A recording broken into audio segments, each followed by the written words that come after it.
Then with this, our hearts ache for the victims' families, this community, and our employees. And we will continue to support all the needs of impacted by this accident.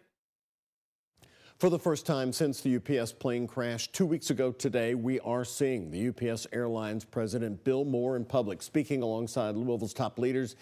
He's asked if UPS is going to be paying for funerals and other expenses.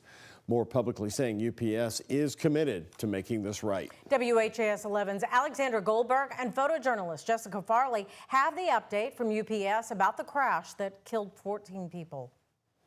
We remain committed to supporting the victims' families, understanding exactly what occurred, and do everything we can to support the NTSB. UPS Airlines President Bill Moore speaking in front of cameras for the first time since the fatal UPS plane crash on November 4th. We are 2 weeks out from the crash.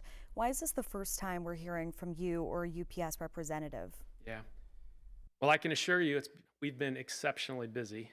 And frankly, our first priority was making sure we took care of the victims' families and making sure that they had the resources they needed. Jody Myman with Louisville Emergency Management says the investigating agency, the NTSB, finished their on-site investigation over the weekend, a major new development. While the NTSB has released the site, that doesn't mean that they've released the evidence. And every piece of that aircraft has to be found, collected, and packaged and taken away properly by the contractor that's on site doing that. For a timeline, Myman says contractors have made progress collecting the scattered pieces of Flight 2976. They're starting to get into an area where there's a lot more of the aircraft remains than where they had started out at. So I expect it to be a little bit more of a slow process in the next couple of weeks. Moore says UPS is committed to making this right for the victims' families and survivors. And how will you make Louisville whole? We spoke to survivors, one who lost his mobile home, another whose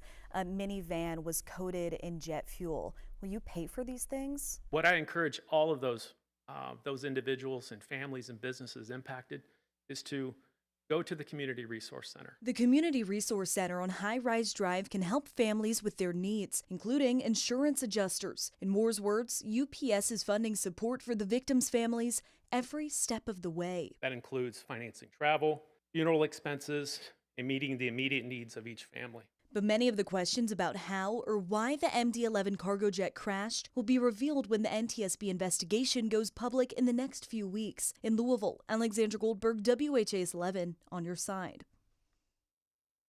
And a representative with LG&E says last weekend crews replaced broken poles and damaged equipment along Grade Lane to restore power to that area. Massive damage, as you can imagine from this. At this point, 90 electric customers and 94 gas customers are still without service in that area.